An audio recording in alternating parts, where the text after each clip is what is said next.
Hey folks, it's Tom, your frugal prepper.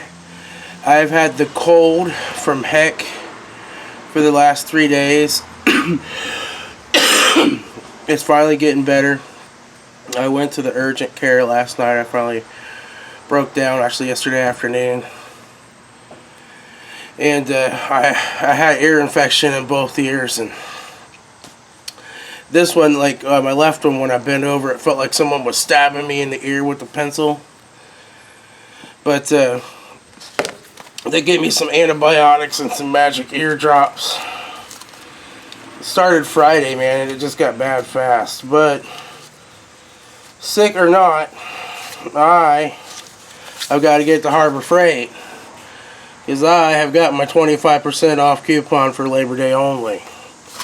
I got some 20%ers that are good all the time, but I am going to buy an engine stand. So I have decided that I am going to rebuild the engine in the Pontiac, the 2.4 liter.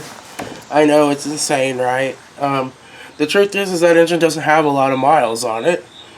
I know the history of that car since it was new. I'm the second owner. I know that the maintenance has always been performed on it, like clockwork.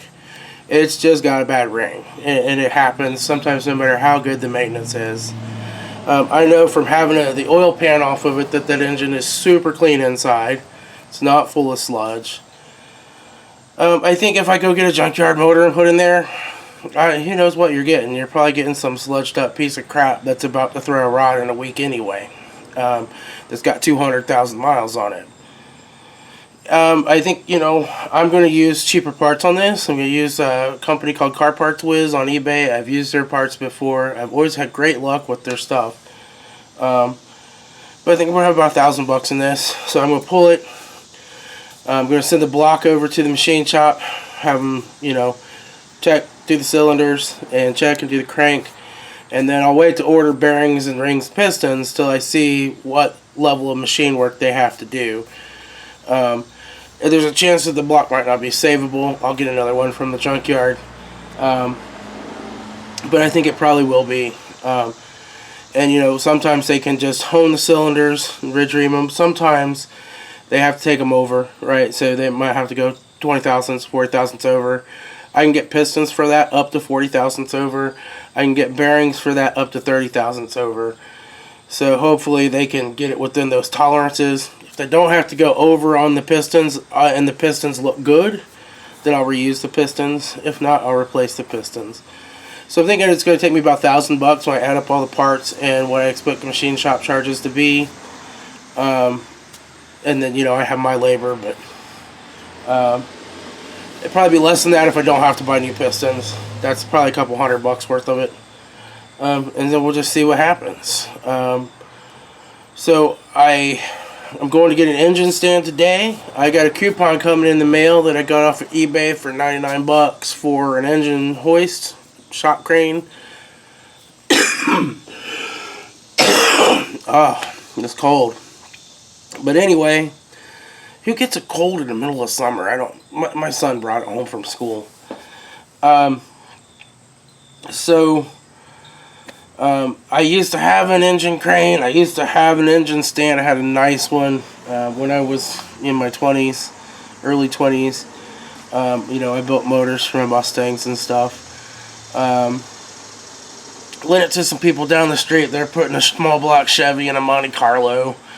They had like dual carbs on it and all this crap, and it was pretty much a stock motor, and it was like throwing raw gas up the tailpipe practically. But anyway, I lent it to them. Went down a week later, like, hey, where's my stuff? And they were gone. They packed up. They moved away and took my stuff with them. So I could go buy some more. The good news is they're cheaper now than they used to be. They didn't used to have a Harbor Freight when I was a teenager. And the thing is back then I had to flip hamburgers for $4.25 an hour to get the money to buy them. So I'm going to be paying less and I make more. Can't beat that, right? But that's why I'm always careful who I lend my tools out to. So yeah, I know that it might be better to get a good used motor and scour the internet for a low mileage one. But this way I know what I'm dealing with. I know the history of the motor. And it's fun. I haven't rebuilt a motor since I was in my 20s, so that's one of the main reasons I'm doing it. I really find it fun. I love getting the machine work done, putting it together fresh, plastic gauging it, you know, torquing everything down, filing the piston rings so that they're, you know, gaps right. I love that stuff. So once the block's done though, and I get pistons and the bearings in it, and that's set up, then I'll send the head over.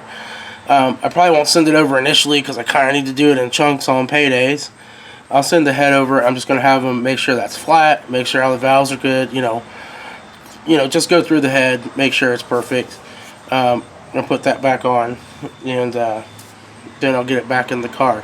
So I don't know that I'll do a detailed step-by-step of pulling the motor out and putting it in. I'll probably show some highlights of that. But when I'm actually working on the engine, I'll do a detailed step-by-step of what I'm doing and how I do it. It's been a while since I've done one, but you know, the internal parts of the engine are pretty much the same as they've always been. And there's not a ton of videos. There's a lot of guys that build engines and are building like Mitsubishi engines, or, you know, there's Eric the Car Guy with a big turbocharged 5-liter. This is just going to be a dude rebuilding his daily driver, kind of doing a budget type rebuild. I'm not making a bunch of performance stuff, but I'm going to do what I have to do to make it right and put it back in the car and have a car to drive to work. So, I think that might be kind of a unique perspective. I know there's a lot of guys that, you know, when you're building a stock engine, you know, 1,007 inches are fine. You don't need to go any finer than that. You know, you don't have to be as perfect about things as when you're building something that's going to have a bunch of boost on it, or it's going to be blown. So, you know, I'm putting it back to basically stock, or as close to stock as I can, depending on how much they have to machine off of things. So let me know what you think. I'm going to go over to Harbor Freight and get my engine stand, my free flashlight, and I'll talk to y'all later. Alright, so I'll see if you all can see this here. I got everything. I got my, let's see, engine stand was $59, discount $15. I got it for $44.99. Then I got my LED flashlight for free, had a coupon on that, and then I added in this bag of black zip ties for $1.99. So flashlight, engine stand, zip ties out the door for $50.38 with tax. So here it is over here. Really easy to put together, just a few bolts. I'm pretty happy with it. This is the 1,000-pound one. The 750-pound one seemed pretty chintzy. I mean, I could just grab it and flex it. So, but there it is. The sticker, half-ton, heavy-duty, Pittsburgh. It's got the 4 wheels. So, all right. Pretty soon the engine from that will be on this guy.